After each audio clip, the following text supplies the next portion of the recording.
welcome to Retrotainment. We're back again with my co-host, capital C, capital O, Greg. How are you doing, buddy? What's happening, homie? Nothing much. Just finished rewatching this classic. If people can't tell from the scene behind me, then they haven't been watching their classic football hooligan films. They have the only football. Well, no, football factory is pretty good as well, but this is the big one. I think this is probably the best of them. Green Street, Elite, GSE. Yeah, it's like this has three names. It's like over here, it's just called Green Street. In America, it's called Green Street Hooligans, and then I think it's Germany. It's Green Street Elite. I think Green Street Hooligans is a different film. No, same film. Are you sure? Because I think that's the second or third one of these. No. Part two of this is it's Green Street, and then it has Live or Die or something. Oh, maybe it is. Yeah, I never watched any of the other ones anyway. I've seen the second one. The only thing I can remember is someone getting kicked in the face in the church. No. That's it. I never even bothered. This one was really good, and I was like, I'm not going to watch the other ones because they're not, they're not a continuation of it. And I was like, no, I was happy with that Green Street. I don't ever need to see another one. Yeah, it was perfect, wasn't it? Yeah, it was brilliant. Released on 9th of September 2005. So right bang start of the season.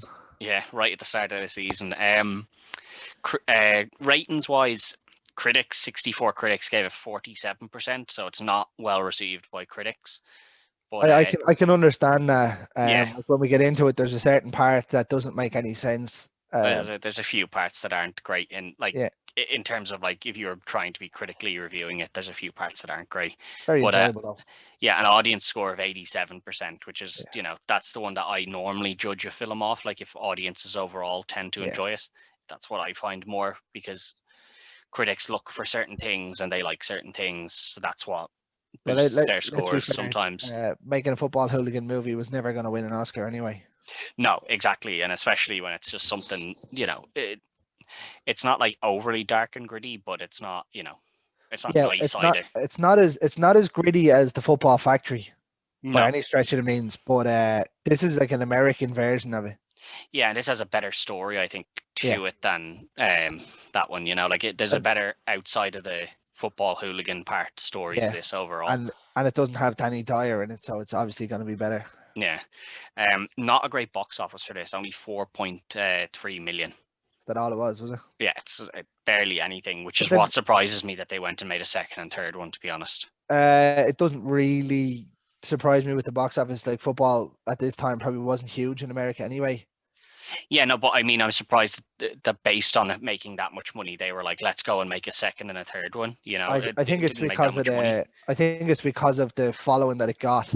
Yeah, it became a cult classic, all right. It very much became a cult classic. Yeah, the box office was going to take a hit over in the likes of America because it's obviously football wasn't huge. Yeah, true. Like if it had been American football, say American football firms or whatever, I'd say it might have been a bit better. Yeah, it probably would have been. The starting of it is very, very quick. You see the boys in the train station. It's so good. Just giving shit to the Tottenham lads across the train, and then just a big scrap breaks out. Yeah, mate, what a scrap at the start of a film. Yeah, it really sets the tone for what's going to happen in this film. Yeah, Pete hit your man some headbutt, didn't he? Yeah, they love the headbutts in this film. I'm mad for the headbutts in here. They are. But then it goes straight over we switch straight to the States from that scene and see Matt getting expelled from Harvard. Yeah. Now we're not told why at this point. We just know that it's something to do with his roommate, and his roommate gives him 10 grand to pay it off. 10 G's, perfect. He's like, listen, and I'll look after you in the future. When I get, my dad's a counselor and this, that, and the other. Like I can't be caught. And they don't mention at the time what it is, but you can tell by the look of him. You can tell, it wasn't like cheating on a test or anything. It's something that's been planted on him. Major. Yeah. So he goes inside. He rings his dad to tell him that he's been kicked out, and gets a voicemail, and then just goes right. Just gonna go over to England then to the sister. Yeah, straight to London as you do. And this is like he goes over to London. You see him, getting on the plane, and you see his book, like the thesis that he's written, and you see like people have sent him messages. So it looks like he was a very good journalist. Yeah, Or it looked his like he was dad's a going to be. well-respected one as well that we find out later on. Yeah, but it looks like he's like his work alone stands up for itself because there was people offering him like, this is great and stuff like that. Yeah, And then he gets kicked out 2 months left before he would have been finished up in Harvard. it's a bit harsh, isn't it? Yeah, it's a bit harsh, but but he gets over and he meets the sister, and her child, and they go back to the house and they meet her husband Stevie. This is the first point where you'll see people it'll be marked down. Like you see the fight happening and Pete puts the Tottenham fella through the phone box. Yeah. Right? And then in the process, he gets kicked out of Harvard, flies to England, and they're only cleaning it up. Yeah, it's the next day, yeah. Yeah, now I know it's probably beforehand he gets kicked out, but it never states that. Yeah. It's just kind of... Yeah, that's a little bit. There's also another little bit that, for the States, it probably wouldn't have been that big a thing, but this is meant to have happened the night before. Now, why would the Tottenham lads have been up? Yeah. Unless there was a game. Well, there could have been. There could have been, but then it's also like the next day they're going off to the West Ham game. To the West Ham versus Birmingham game. Yeah. And you're kind of thinking there doesn't tend to be a game on a Friday night and then a game on the Saturday morning or Saturday. There could be, like, yourself, like even in the likes of Manchester United play at home and City play away. But in England, in London, there's 6 or 7 teams and there's 4 of them in the Premier League or 5 of them in the Premier League. Yeah, there could be, but like normally if they if they were coming up to play Chelsea, they'd be going, you'd assume they'd be fighting the Chelsea firm, not going looking for a scrap with the West Ham one, Yeah. It's a small thing which probably is something that would be marked down on. Yeah. That's the one that always got me. That was with them coming and the fight happening the night before, and he's like, thing, and then they go to the game the next day. You're like, well, we know that's not how it works. Yeah, exactly. So that's something that would kind of be marked down.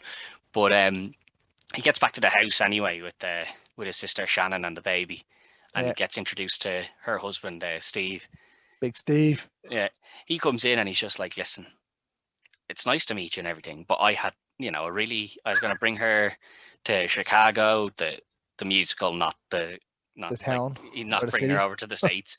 But he's like, I was going to bring her to this, so do you want to just leave for a little while, the babysitter's coming home, just fuck off there. Yeah, he's just like, like, come back tomorrow, just leave me alone for the night. Yeah. And while all this is happening, there's a lot of banging on the front door. And in comes little brother P, the skinhead. Brilliant. Well, not a skinhead, but it's yeah, like he has the shaved head. Yeah, like I love that he comes in and he's just like, he starts giving Shannon shit, like, and starts singing the West Ham song to the baby and everything. Just she does not like that. Yeah, and this is when I'm West Ham till I die. Yeah, and like Shannon goes, I'm gonna put the baby to bed, and then he just turns around, can I get some money for the pub? Yeah, lost my wallet last night. And my keys. Oh, there's a taxi guy outside as well. Yeah, Steve, you better go pay him. He needs some money. He's mad. Yeah, but this is where Steve is just like, listen, bring her brother to the match. And he's like, what? I'm not bringing him. And he's like, it's the only way you're getting the money. Probably not going to do that, to be honest. He's like, it's the only way you're getting the money. And then he gives the money to Matt, which is obviously Elijah Wood's character here. Now, this is at this point in time, Elijah Wood is a huge. Well, he's a huge actor at this point in time. Coming into this film, and he came off the back of Lord of the Rings. Yeah, like, and it's weird because even though Lord of the Rings is, like there is fighting and stuff in it. He doesn't do a whole lot of it. You just don't really you don't get that character from him. You don't think of him as a fighter, even though he does fight in Lord of the Rings. You just don't think of him in that way. You think of him just kind of. Still don't. Like, I know he done this, and he was one of the protagonists in Sin City, things like that. But like, I'll only ever picture him as Frodo. Oh yeah, but like in this, I think he does a very good job of transitioning from the kind of wimpy guy into a proper fighter. Yeah. But he gets brought out with Pete, and they're on the way to the pub, and Pete is like, listen, he doesn't even get around the corner. You go off and just do whatever you're going to do. and I'm going to go to the pub. You give me 50 quid and you keep 50 quid. Go do whatever you're going to do. And he's like, no, I'm going to stay with you. And they get into what Matt considers a fight. And Pete is just like, I just cut your leg and threw you on the ground. That's not a fight, man. Like, that was so funny. He's like, "Oh, look, the cops goes to kick him when he gets caught." Yeah, it's just, it's brilliant. And Dance then for me, Yankee. Then I love Pete is just like, great, you have a lot to learn now. Come on down to the pub. Yeah. So they go down to the pub, and it's like, this is proper, you know. I don't know, like, if this is what it's like. Yeah, I don't know if this is what it's like, you know, if people in the States sort of understood like this bit, because as you said, football's not big over there, but this is just proper, you know, a load of Irish and English lads down in the pub, and there's a match about to happen. It's just a load of shite, like they're just shit talking each other. This is proper match day. Yeah. Pubs. Singing songs and shit talking, like, and I love the shit talking this. He's like, he's a black belt in karate, and they're all like, da. He's like, yeah, he is. Yeah, the karate kid's based on him, and they're like, what was your master's name? And he's like, Mr. Miyagi, and he's like, and then one lad's like, did they ever pay him? And he's, well, it's based off a real character, and yeah, but did the real guy get any money? And they're all like, would you shut up? Like, it's proper, just, you know. It's proper, just like the proper sort of banter you would get at a match day, like that. They're all just talking shite, like. The banter's great though. I love that. I can't wait to go back over to Old Trafford to the match day. I like even the build up to the match in the pubs are great. Yeah, it's just it is good crack. But they head off to the match anyway, and you know, keep they get in. Down. There's no real issue. They get into the match and everything, and then Bover kind of who's disappears. Bover is Pete's right hand man, really, and he just kind of disappears, and they're all like, where's he after getting off to? And then he's over in front of the Birmingham fans. I love that though, because they see him, they notice him. He has the steward jacket on. Yeah, he's over there giving them all the fingers. He's like, come on, get down here and fight. And the Birmingham fans are all losing it. Oh, he's so good. And he's like, he's giving it large. And it's just after West Ham have scored. Yeah, exactly. It's you know, it's not something you'd be able to do, but like Marlon Harewood scored the goal, if you know, by the back of the jersey. But it's, you know, it's not something you could actually do. But I love the way it is, you know, just that ridiculous. They're just like, yeah, he just got a steward's jersey, he just walked down, no bother. You probably could, if you knew the stadium where they probably keep them, you might be able to grab a hold of one. Yeah, but you'd kind of have to get backstage and stuff, and considering or a steward that he knows gave him his one. And if you were looking at Bover, you're not going to think like, yeah, that lad will get around walking backstage. They'd be like, get out. Yeah, get out now. Well, actually, I wouldn't tell him to get out. Yeah, but this is again, like, this is one bit where I think they would have got marked down. Yeah, is that, you know, when the police come up behind him to catch him, the hood is down and you can see his hair, and then when they're dragging him off, the hood's back up. So they filmed it a couple of times, and sometimes his hood is up when they're zoomed in on him, and then other times it's down when they zoom out, and you're just like, well, he was hardly putting it up and down the whole time. Like, well, you see it when he's walking over first. His hood is down, he pulls it up, and then he starts giving it large. Yeah, but then when the police come over to take him away, they zoom in and the hood is down, and then they zoom back out and the hood is back up, and you're like, I don't think that would have happened there now, lads. I think that's something he probably should have thought about. Well, maybe because when they're first going in, he says, be careful with all the cameras and all. Yeah, but like, you know. Yeah, I know he's getting manhandled then by about 5 or 6 lads. He didn't take the hood down, but it's just down for some reason, and then somehow he manages to get it back up. And it's not like you're hiding your identity at that point, because the police are already on you. Yeah. But he gets thrown out, and they all come out and they're like, "Oh, good job, Bover. That was great. Yeah, was quality, great. Mate. Fucking quality." They're all loving it. And then Pete and all the lads are I love Dave in this. Dave is brilliant. And he's like, "There's a straightener going on down here," and they're like, "Right, we'll go on." And they're like, "Matt, you just go home there." And he's like, "Right, yeah, grand. I'll go home. I'm not involved in all this scrapping stuff." So he heads home. See you later. I love this though. The camera pans out to the 3 Birmingham lads, and they see him. Yeah. Well, there's about 5 of them, but but they see him, and then they 3 black lads. Then they 3 of the lads chase him down, and then another lad cuts him off. And well, he fires the bottle, and the bottle hits the wall right beside his face, and you're like, "Gee, good, some shot." Yeah. But as he's running off, he gets captured, and they're like, "We're gonna give you a Chelsea grin here." I'd say old Major handed out. He gets Chelsea grins. He gets clothesline better than JBL could have done. I don't know if it was better than that now, but it was good, but it wasn't. I don't know if it was JPL. Yeah, no, it was another poor one, really. He just leaves his arm out, like. Yeah, but I suppose if you're running and you're not looking, it would knock you to the ground, nonetheless, sort of thing. Yeah. but they tell him, you know, they're going to give him the Chelsea green, and we hear stories of the Major again here. They're like, oh, I bet you the Major's handed these out. So, you know, they're building up this character of the Major the whole time. Like, oh, he was some serious lad, and you're like, oh, I wonder who the Major was. Like, he hasn't no, like you don't get told that. He's just yeah, literally just that. it's just like this lad was a, you know, serious. You know, you didn't mess with him. And the thought that he stuffs the card in his mouth. Yeah, and that's when the boys come in to save him. Yeah, and And again with the headbutt. Yeah, he loves it. Loves an out headbutt. The boys are handing out headbutts, handing out slaps, and then they chase the lads down in the van, and underneath the sort of bridge thing, there's just like 20 of those lads, and Matt is like, let's probably just leave. Like, there's only 6 of us. I love this though, when he go to get in the van and the little small Birmingham fan comes up with the brick and he's flipping him off in the van. And he forced the brick out his window. And then they chase him down the little alleyway and find the 20 lads. And what I love here is that Matt is just like, we should go. Like, and they're like, you can't go. You can't go. When you're with us, you never run. You stand your ground. You fight. And he's like, it's like 20 guys here, and they're like, yeah, just imagine somebody you hate and start swinging. Jeremy Van fucking out. Yeah, so he walks in and, you know, he hits them with the windmills. Wham, wham. Yeah, and he clatters him, knocks him out cold. Finally gets one lad down, yeah, and then, you know, he's taken a punch at this point already, but he's realised, you know, well, that didn't kill me, so I'll keep. Not made of glass. Yeah, I'm gonna keep going, and then Pete batters 3 lads who had him pinned up. It's a bit much, but, like, you know, hands out a couple of headbutts. What was it? Two of them were holding him, and then the other lad was going to lay lumps into him. He stands on one, headbutts the other one, and it just goes off on it. He like kicks your man who's walking towards him in the shin, and then headbutts him, and then stands on the other lad's toe and headbutts the next lad. And mad for the headbutts, this lad. He's as mad for headbutts as Power Rangers was for fucking flips. Yeah, he loves them, he does. But the big scrap happens, and, you know, they come out, and, you know, Matt seems grand, bit cut up and whatnot. I love this though, because the rest of the GSE lads arrive under the bridge. Yeah, they all just come sprinting out, like fire and stuff across, and bricks and all at them. And the lads are just covering up on the ground, because at this stage they're overrun then. Yeah, but I love he goes back to Pete's house after this, and, you know, he wakes up the next morning, and he's like, you feeling all right? He's like, yeah, I'm all right, like.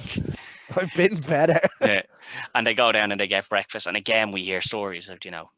Yeah.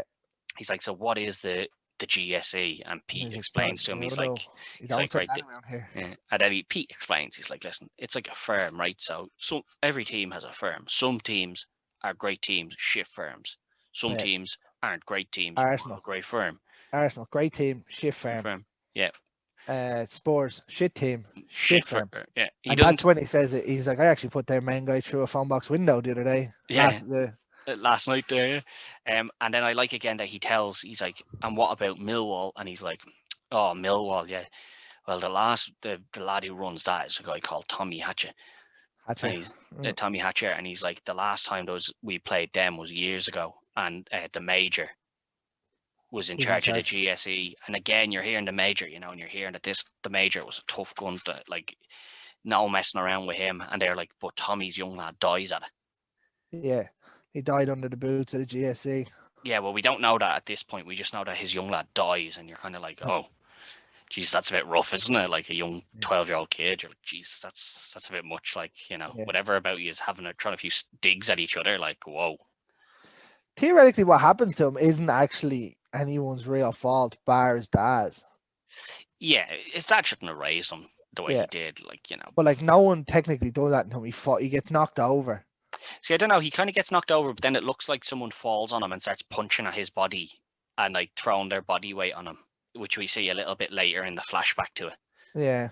But it's an unlucky one. But after he explains all this, they head back to Shannon and Steve's house, and look at the state of him. He sees him all cut up and stuff, and Steve's like, look at the state of him. I told you not to get him involved in that. And he's like, I didn't. Somebody jumped him, which, you know, we were lucky. He was lucky we were there. Yeah, he's not wrong. He is, like, that is true, but then he did bring him to the next fight. So a little bit true, a little bit not true there, P. Technically, it never finishes because your man smashed our window, so they were just chasing him down. Yeah, but they could, if Pete had just been like, we just won't chase them, you know, then this wouldn't have happened, and he would have had, you know, he wouldn't have had like the cut lip and the busted eye and all that. He would have been fine. He would have had the cut lip because his lip cuts when he puts the card in. Yeah, but like it would have been a small cut, not like the big bulging cut that he has from getting punched in the mouth. Look at the state of him. Yeah, but this is when we see Steve kind of loses temper and he pins Pete up against the wall, and then Matt tries to defend Pete. Yeah. And you become best mates after fucking 4 hours. Yeah, but we see Steve just has this terrible temper, like, and then he regrets it. Like, as soon as it's over, you see Steve regrets losing his temper. Yeah. So again, we know that he, this is an angry guy, like, not to be messed with. This here's the first indication, really, that he's somewhat like his younger brother. Yeah. Yeah. He's a dog. Yeah. Then he asks. It just cuts to later on some night, and he's like, "What did you?" Pete's been told the story by Matt of like what happened, and he's like, "Oh, they found his stuff in my." That's where they're sitting on the roof. Yeah. Yeah, and he's like, they found his stuff, and I got chucked out, and he was like, I would have kicked 7 shades of shit out of him for that. And Matt is just like, I just didn't. Yeah, he's like, I just didn't do anything, and he's like, and what were you studying? And he doesn't want to tell him he was a journalist, so he's like, he's already been warned that though. Yeah, he's been told not to say anything about being a journalist, and he's just like, studied history. And he's like, oh, I teach history. Like, you teach? And he's like, yeah. That's another thing they're getting marked down on, really. Yeah, there's no way that man's a teacher. No way that lad's teacher. But like, then you look at the job some of the other lads have. Like, he seems to work in like some sort of call center or something, which is grand. One lad works as an airplane pilot. Yeah, Dave. Yeah, one lad that works in like an IT department and stuff there. I suppose you can't ever judge someone by the way they look, is the way, I think that's what they were going with in this. Yeah, they're like, yeah, he could. And like, it looks like, Pete is a good PE teacher and history teacher. But like, he's going to come in there every Monday or Tuesday, battered up, you know what I mean? Yeah, he is. But so unless he's turned around and told them he does boxing or something. Yeah, and easily could be like, yeah, I do boxing, and that's all he tells the kids is like, yeah, I do boxing on the weekend. Sometimes I'm going to come in a bit battered, like. I haven't battered and bruised. But he brings Matt in, and Matt's like, he's like, you go in goals for that team, and he's like, so what, do I just let every second or third one in, or how do I keep this fair? He's like, I don't think you'll need to worry about that, mate. Mate, these young lads are deadly. I love that Matt is like, you tricked me. They're like the Olympic team. The Olympic team or something. He's like, nope, just a bunch of young lads. You don't play football. You don't know what's going on. There's some bikies and everything in that game. Yeah, they're on good crack. And then they go back down to the pub, and this is where we start seeing Bover is not entirely happy about the fact that Matt and Pete have become quite good friends now. He's a right moany bastard, isn't he? Yeah, he's like, oh, you're bringing him again, and he's like, yeah, I am. Yeah, what's the problem? And he's just babysitting. Yeah, he's just always kind of moaning about it.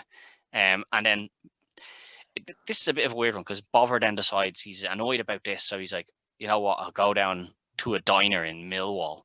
And you're like, what was your exact plan there? Yeah, the thinking in this was just. And like, this is somewhere I'd get marked down. Like, why are you going down there? Sorry. What is your plan in going to Millwall? Like, are you just looking for a scrap? And I mean, if you do get into a scrap, you have nobody with you. You're dead down there. Yeah, you're going to get battered. Like, but he bumps into Tommy here. Well, it's no. I don't think it's a surprise, really. Yeah, well, I mean, it's obviously a diner that like quite a popular diner. It seems to be quite full, and Tommy happens to be in there, and he's like, little Bover, what are you doing down here? It's not past your bedtime. And he doesn't speak, like it's. Yeah, just ignores me. He's like, now Bover, don't you be ignoring me. And then the couple, she just keeps talking. He's like, sorry, could you just shut the fuck up while I have a little chat with my mate Bover here? And he's like, do you know who I am? Yeah. That makes it worse. Yeah. And he just pins him down to the table. Yeah, just batters him. And then Bover steps in, and it looks like shit's about to go down. And then his right-hand man is like, he's called the old Bill. Like, let's get out of here. So they leave, and Bover gets to go home unscathed. He has a really nice motorbike as well. Yeah, still not sure what his plan was here at all. No, to me it looks like he was trying to incite something. Yeah, it looks like he was annoyed, so he wanted a fight. So he went down there, but it's like, maybe maybe go anywhere other than Millwall, who are your biggest rivals in this whole thing. Like, yeah, it never made sense, really. Yeah, but he goes back, and then it's like, right, next match is Manchester away. The two words that keep you every hammer up all night. Yeah. United away. And we heard, like that Pete had done something the last time, and that they're all gunning for Pete here. Yeah. So he done him bad. Yeah. So they get to the train station, and it's Matt's not going. Yeah. Pete tells him that he's like, you're not going. It's just me, the two boys, and the other three boys. And you're like, okay, so 6 E's are going down. Not a great idea. Now, presumably there is going to be other people there because there'll be more West Ham fans traveling down, but the 6 of them are traveling together. As usual. That's the lads. Yeah, but it looks like it's just the 3 of them. And they tell Matt, like, don't worry about it, it'll be fine. And then they go into the train station, and Bover and the other 2 boys are there. Yeah, and he's like ringing him. He's like, I don't know what's going on with you. He's like, we said we'd meet outside. And he's like, yeah, just wait in here. And he's like, yeah, well, whatever's going on with you, Bover, like, leave out until after the match, will you? Yeah, he's a right dickhead in this. He plays the part very fucking well. He does, yeah. But they get onto the train, and then, they're all sitting there. Everything seems grand. And then Matt walks in, and he's like, oh, you brought him along. Was this your plan the whole time? And he was like, Matt was like, no, I thought it was just the 3 of them. I wasn't going to let them go on their own. Like, I let me boys go on their own. And, then they get the call from their mate that's the pilot. And he's like, I couldn't make it, so I'm in Manchester. He's like, yeah, I got a plane. Like, I had to fly the plane straight to Manchester. He's like, they're waiting for you outside the train station. There's about 40 of them. Yeah.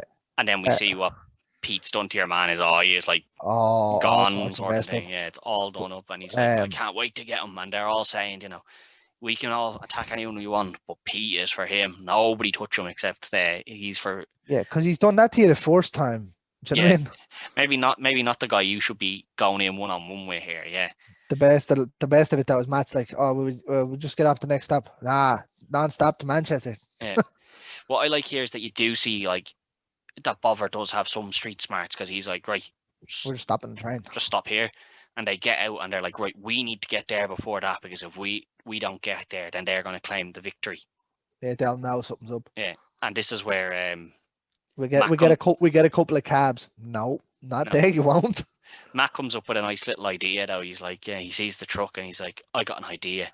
And Bover is not happy about this at all, because he doesn't want Matt involved at all. Like, this is the first time he really stands up to Bover here, though. Yeah, and he's like, fuck off, Bover. But like, they go with this plan, and it is a good plan. Like, I love it's him in the truck with the truck driver. So they've convinced this truck driver to be in on the plan as well. Yeah, and the lads in the back of it. Yeah, all the lads in the back, and they pull up, and they're outside the train station, and they're like, where are you going? And he's like, oh, we're doing a film with Tom Cruise. Or is it Tom Cruise, he said? No, it is Julia Roberts. No, it's Tom Cruise, I think he says originally. Because he says a male actor is in it. Yeah. Yeah. Sorry, yeah. I think it is Tom Cruise, and he's like, oh, yeah. And he's like, and he Frick Bird's in it, and he says, it's not Julia Roberts. It is, yeah. No, he says Julia Roberts in it. No, he doesn't. He says, I can't remember. It's definitely not Julia Roberts. I'm 100% sure it's Julia Roberts. I'm pretty sure. The man turns around and is like, she's fit. I don't think it is Julia Roberts. I thought it was your one that was in Charlie's Angels. Cameron Diaz. Oh, it is Cameron Diaz. It's Cameron Diaz. Yeah, I knew it wasn't Julia Roberts. I was like, no, it's definitely someone that was kind of just in their popular phase then. Yeah, so he's like, oh yeah, she's well fit. Yeah. Let them through, boys, let them through. As if like, yeah, you weren't going to let this guy in the van through. Like, all right. Going to do his job, like. Yeah, but they let him through, and then their lads, they're all chanting, where's your famous GSE? Yeah. And all the boys come hopping out of the van. Five of them get out of the van. Or 4 of them get out of the back of the van. He gets out of the front, and then Dave's there. Yeah, Dave's there already, and they go in, and they get the scrap going nice and early. I love this, how it goes to the police camera, and you see them picking up the cones and everything. Yeah. And they have the traffic sign that he just runs at them with. Yeah. I suppose that's a good idea, because they're not they can't do anything. Yeah. And they, the fight goes off pretty quick, and then the police are already there, because the police were watching the fact that the train station was covered. We've been to Manchester, it's right in the middle of the main street, like. Yeah, and I mean, there was this big crowd of people standing at the train station, chanting. You knew there was going to be something going down, like. Yeah. You can't do that until. Yeah, you can't do that until they do something. At the moment, they're just waiting at the train station, Yeah. But then the lads run off, and they, as they're running off, they start chanting back at them, here's your famous GSE. I love this, though. In the middle of that scrap, you see Pete hit your man Nigel once, and he yeah, goes down in a hula hoop. yeah. There's a And you're few like, headbutts thrown in there as well for a few other boys.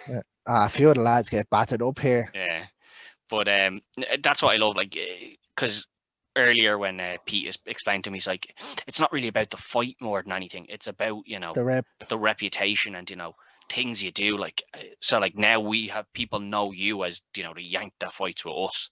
Yeah, but the whole standing up to 20 saved their reputation. Yeah, and he's like, but you see, all these things build up. Like now you've got a story behind you, and that story is gonna go on forever of us, tricking them and getting out of the van and jumping them from behind. Like that's all important to them. Yeah, it's like you could lose the fight, and they arguably lost the Birmingham fight. They win it in the end, I think. The Birmingham one when the rest of the lads when the rest of the boys show up. Yeah. This one, I think they win against 40 with 6 or 7 because.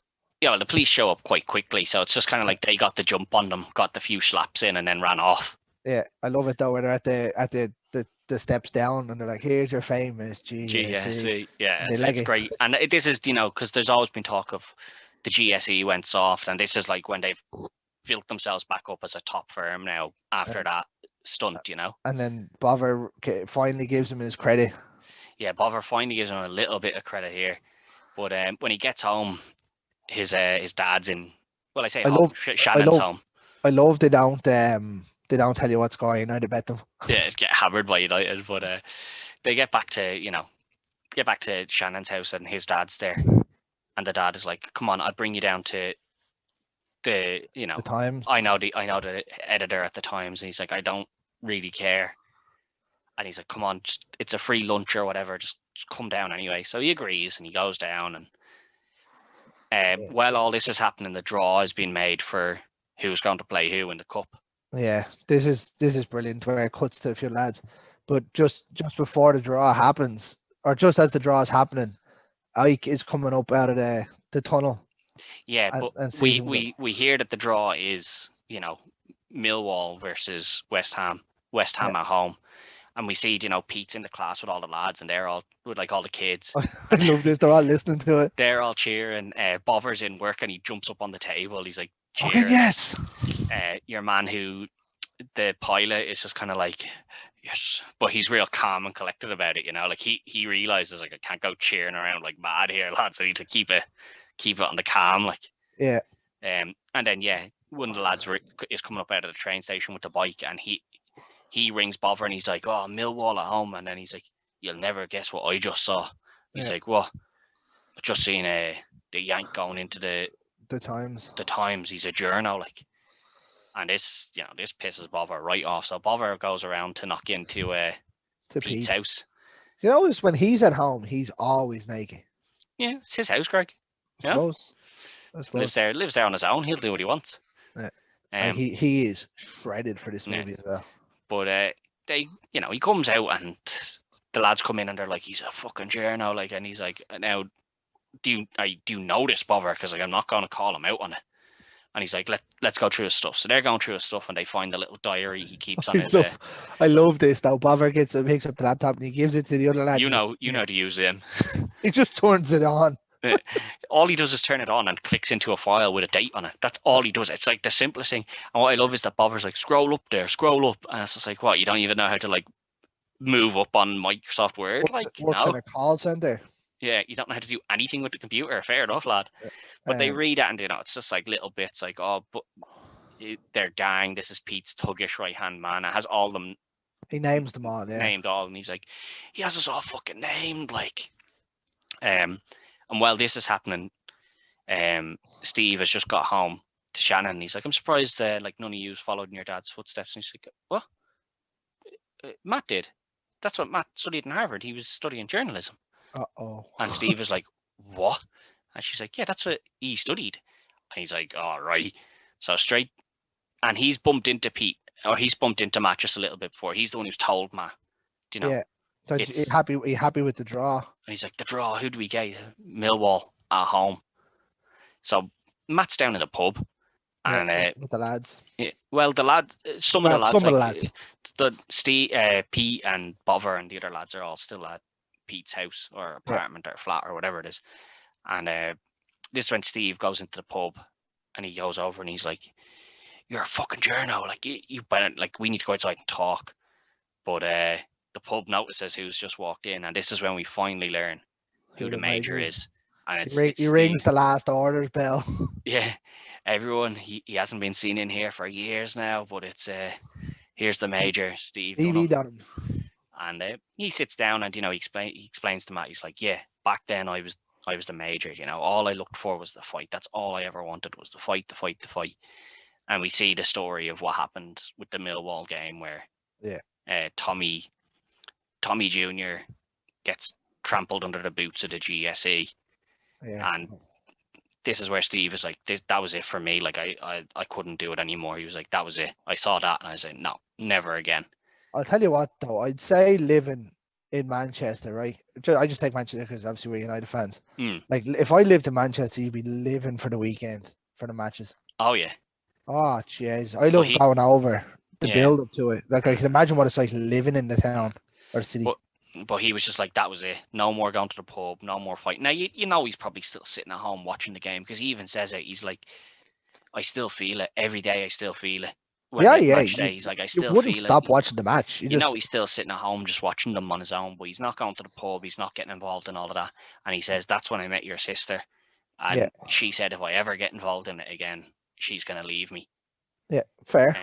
Yeah, which, you know, and he's happy with that, because it keeps, he says, every time I think about getting involved in it on the match day, I think about what she said, and that's it. Like, I don't, that keeps me on the straight and narrow. So he's happy with that, you know, with that decision. Well, he's probably right as well. Like, he's just watched a 12-year-old or 13-year-old get killed. Yeah, 12 or 13, like a young kid's just been trampled to death. Well, here's one for you. So when Charlie Hunnam was cast as Pete in this, right? So you don't see a whole lot of Steve throughout this movie up until sort of nowish.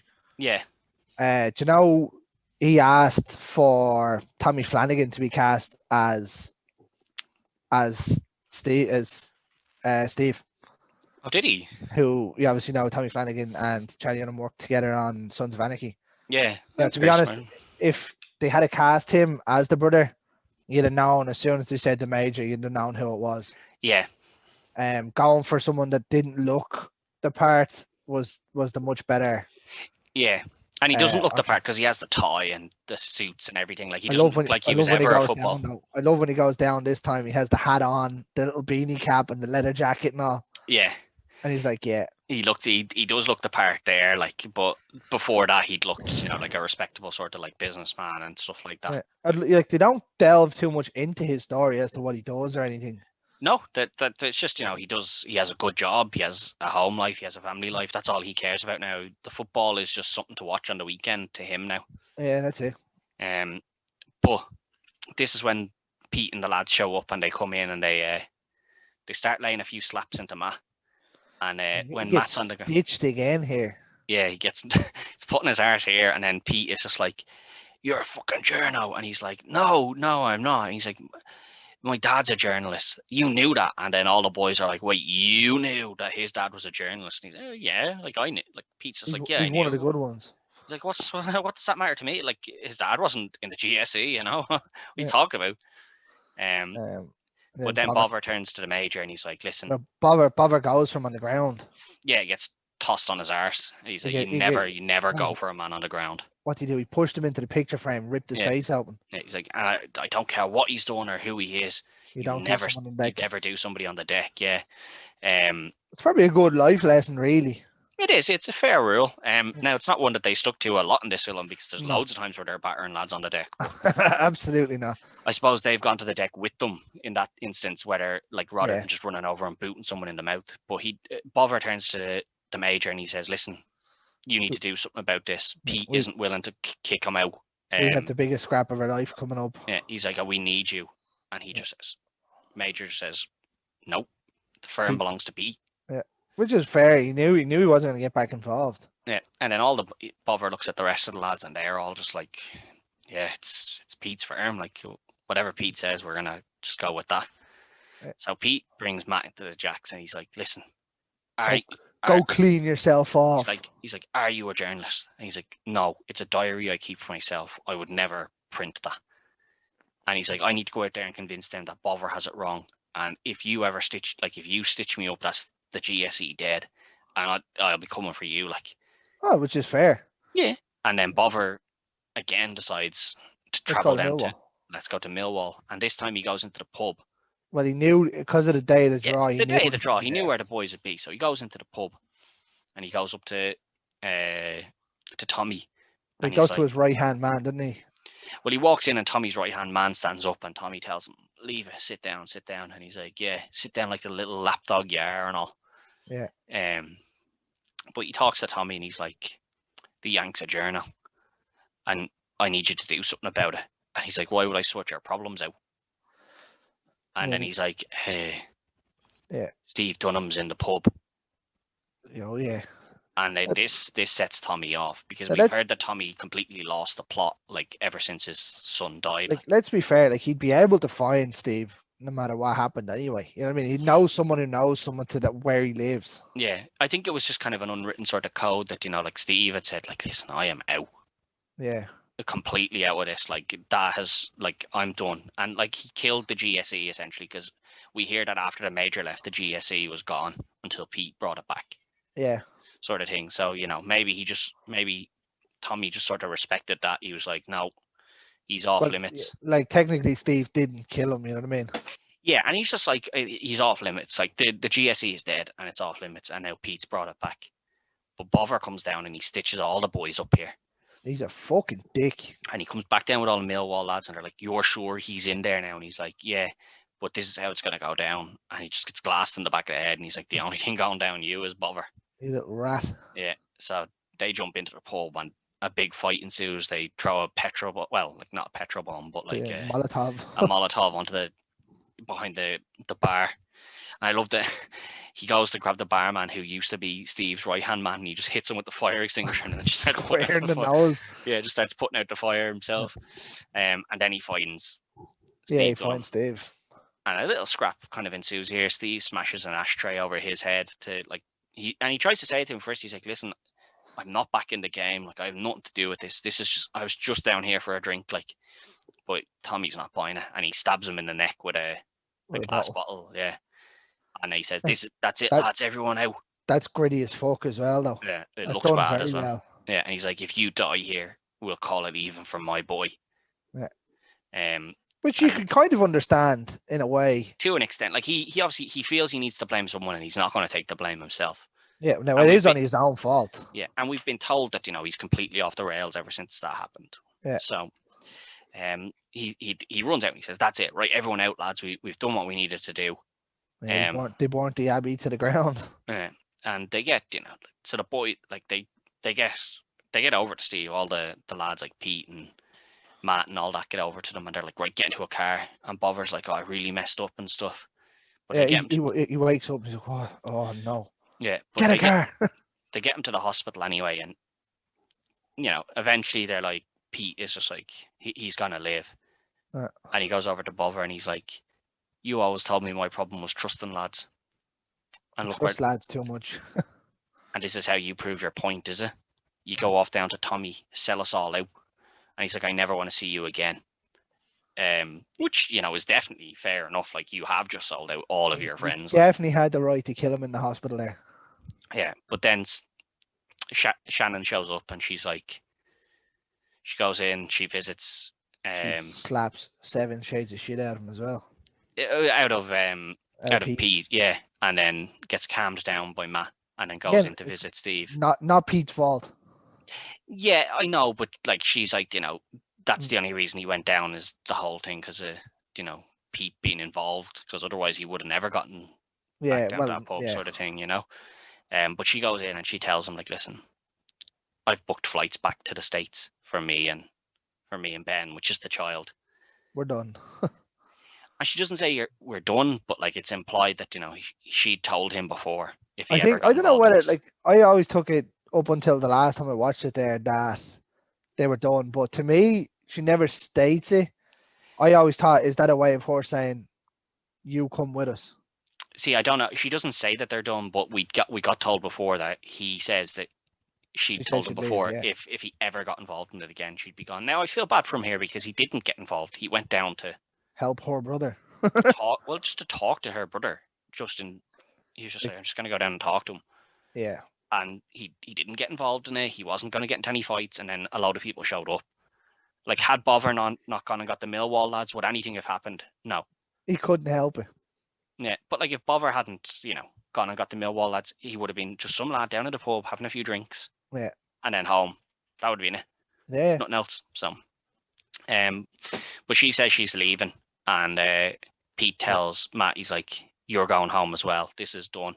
Yeah. And he tells his boys, he's like, "This is it." He tells one of the other lads, he's like, "Set up a fight with the Millwall lads tomorrow." Yeah. Do you still have your mate that's the security in Canary Wharf? Yeah, and he's like, "Right, that's it. That's where we're going tomorrow." And he tells Matt, he's like, "You're not coming to the wharf."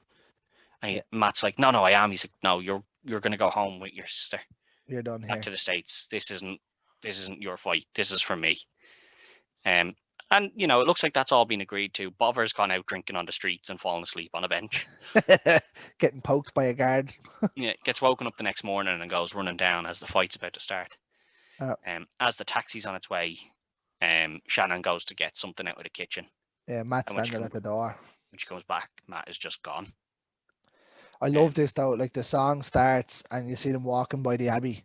Yeah, burnt down and stuff like that. Yeah. I love how the camera's panned out through the broken windows and the burnt holes. Yeah. And you see some of the older lads coming as well now. Yeah.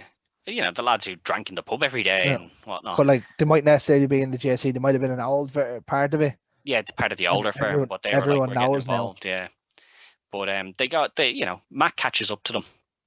Yeah, I love this. He's pegging it.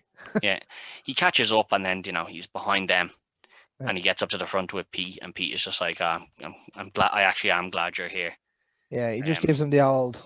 Yeah, and then this is when the scene behind me, we get this big scrap between the two firms, and it's just headbutts, punches, kicks, weapons being thrown, glass bottles being stabbed at people, everything. Yeah. And then Tommy whips out his the baseball or his baton thing. Yeah, the concealed baton, and just starts whacking people around with it. Yeah. And he puts the hurting on Pete, and then Bover comes in and knocks Tommy off Pete. He rips him off. Yeah. Yeah, and then me old mate Bover. Never could resist a good scrap, could you? You know me, bruv. But then Bover and Matt get him away, and Shannon is out in the car looking for Matt. This is all sorts of bad though, like because he's hit him in the arm, so you'd say his arm, the leg. And then he hits him in the knee, and you're like, oh, you're done, and like the car pulls up then, and Matt calls her over. He's like, over here. Now she is out looking for them, and she obviously knows, like she's lived there for the last couple of years. Yeah, well, he's calling her, I think, to take Pete out. Yeah, he is. Yeah, he wants to get Pete out. So she pulls in, and then Pete is just like, if Tommy sees that car, he'll kill her. I don't know if he'd kill her now or. Well, that's it. Pete says he calls him an animal. No, he does. He says he'll kill her. He's an animal, like. And then Tommy's right hand man goes over. She gets back in the car. Pete Dunham's wife. Yeah, he goes over, and now Matt goes over and hits him a few slaps, and then asks, "Is she all right?" Now, why would you turn your back? Why would you turn your back on him? Over the bonnet of the car. Why'd you turn your back on him? You hadn't put him on the ground. You hadn't done anything. You'd got him away from the car, fair enough, but like not for long enough. He smashed his head off the window, didn't he? Smashed his head off the window and then hits him, I think, a punch or two, and then just turns around to the window, and you're just like, yeah, not the best time. But then Pete goes, Bover, get over there and make sure that she does, like, get that car out of here. Yeah. And we see Bover drop kick your man onto the. I love that drop kick. Yeah, and he lands back on his own feet and everything. Yeah. It was like it was nearly like Balor's shotgun drop kick. Yeah, but they into the bonnet of the car. The two boys just start laying into him and then throw him to the side, and we see Tommy's on his way over, and Pete walks out and he's like, we didn't kill your son. He's like, what, you're not going to finish me off? And he's like, oh, I don't need to finish you off, the boys will finish you off. No, the Nick will finish you off. He'll pick you up. No, it's whatever the name of his firm is. I don't know what whatever the initials for their firm is. He's like, they'll finish you off. I always took it as he meant the police. No, it's whatever the name of their firm is. I can't remember the initials now, but he goes, "We didn't kill your son, Tommy. You did. It's your son. You should have protected him." And Tommy just loses it. Yeah, he knew Runs exactly over. what he was doing here. Yeah, he went over and he just knocks him to the ground. And he has Again, a brick. He has a brick or something in his hand because he's not throwing punches. He's like no, it's hammering it's down with. it's again like there you see the headbutt. Yeah, you see the This is headbutt. the ultimate of ultimates. Yeah, but it's not just punches. There's like a brick or something in his hand, and you can hear it in his little song as well. He's like, I don't think there is. I think it's just him punching him. I think there's meant to be a brick in his hand because Yeah, the little song he sings, he's like, the I poor hit him little with, hammer. Yeah, poor little hammer, all broken I, and torn. I hit him with a brick, Yeah. and stuff like that. And you're like, well, he doesn't have a brick in his hand, but like, Yeah. he's not throwing punches the way you would throw punches. He's like throwing them as if he was meant to be holding something. Yeah. No, he might have brass knuckles or something on.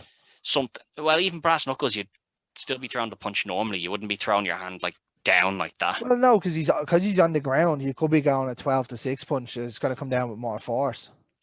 Yeah, but that wouldn't have brass knuckles. You'd still, because the knuckles would be there. He's hitting him with like the base of his hand. So there is meant to be something in his hand. There is meant to be a brick, even based on the little song that he's singing at him. Maybe, but he has him on the ground and he's clearly killed him. Like, yeah, I was dead. I always maintained he was dead after the headbutt. Possibly, but we see Matt get into the car and he drives off with Shannon. Bother runs back to protect him, and you see the whole fight has just stopped. Like, everyone has stopped. They've realized now it's like, oh, they're like, yeah, a fight is we came here to fight, and like, yeah, we were always going to hurt each other because we brought bottles and bricks and all this crack. But like, I think there's that kind of like unwritten code of like, you don't kill anyone though, lads. Like, yeah, he fucked them all sorts of up. All the other boys, like the rest of the main GSE boys that we see, pull Tommy back off him, and we just see Pete's lifeless body there. Yeah. It's rough. Then, that's a grim as fuck death. Yeah, then we see a scene in the hospital where Steve is obviously being told Pete's dead. That Pete is dead.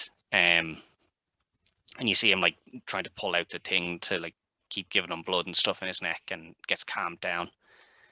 And then we see we see Matt over in the States, and he confronts his roommate in the toilet. I love this because he's like, they're talking, and it's got an air of American Psycho about it. The lads talking here, and they're like talking about the restaurant and thing. He's like, I have to use these fine facilities. The one thing that in this doesn't stand up great is he's like, oh, you landed the Epstein account, and you're like, ooh. Yeah, ooh. Not something you want anymore, but no, and he goes into the bathroom, and he's like, you said you'd look after me. He's like, yeah, I did, and he's like, but I'm in a meeting right now. Call my office, and doing a few bumps. Yeah, but he's like, call my office, and I'll organize it with the receptionist, and I'll call you some other time. And then he goes to walk away, and you hear the guy in the toilet just go. But they were your drugs. Yeah, but you hear him in the toilet, and he's just like, as Matt goes to walk away, he's like, he's pathetic. And then Matt takes out the voice recorder and plays it back, and he's like, what are you doing? And he's like, he tries to take it off him, and Matt's a hardened scrapper now. He's a dog now. Knocks him to the ground, and just before that, like when he's in the car driving home, you hear the bit. He's like, Pete Dunham's life taught me a lot, that you need to stand up for yourself and not just always be a pushover. And he's like, but his death also taught me that sometimes you do need to just walk away. So he's obviously still thinks of Pete quite a lot. Yeah, like you don't even find out how long it is. Yeah, but he does say, this is my ticket back into Harvard when he finishes the recording, and then that's the end of it. Like, start to finish, there's scraps. There's more than enough scraps to keep you entertained in that side, but the story of the build up even between the development of the characters. Yeah, exactly. That's what I mean. Like the story with each character's different little stories playing into each other. You'd like a little bit more from the likes of Ike, Swill, and Dave and whatnot, but the film's not long enough to do that. They are also kind of just bit part characters, though, aren't they? Like you don't think of them as, what else would they have been doing? Yeah, true.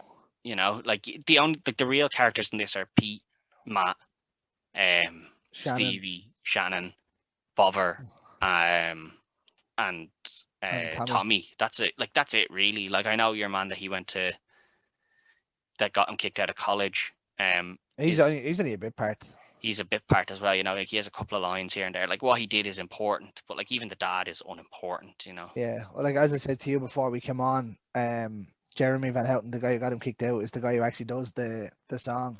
The One Blood song, yeah, and Yeah. that what a perfect song to have in there as Terrence well. J, yeah. Yeah, what a perfect song to have in there. It's just it's the right level of I actually have that on my Spotify playlist. Yeah, I have it on mine as well. It's a quality song. Yeah, no, but as we said at the start, in terms of like hooligan films and stuff, this is probably the best one I think I've ever seen.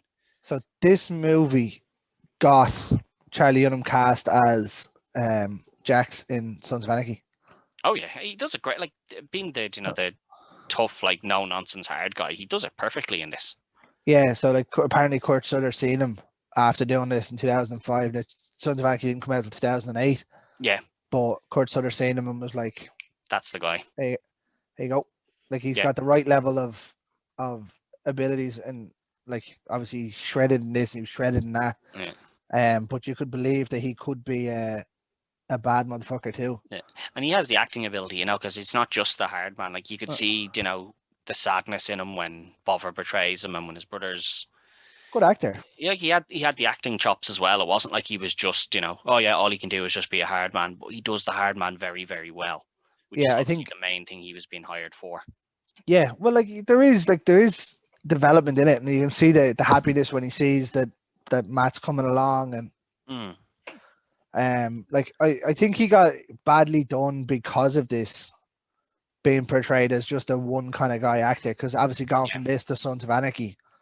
Yeah, but like he's still young enough, relatively. Like he can. He done King Arthur as well. Then loads of time to, if he wants to flesh himself out, or he might just want to stick to that sort of role. Like he could stick to that role and like you can make your money off it. You know what I mean? Yeah, there's no problem playing that sort of role for your. No, not that he probably needs that after Sons of Anarchy anyway. No, but most actors don't need anything after one big film, and they still keep going. You know, it's what they enjoy. Oh yeah, well you don't do it just to make one movie. Yeah. Like look at Robert De Niro. Imagine he only done one.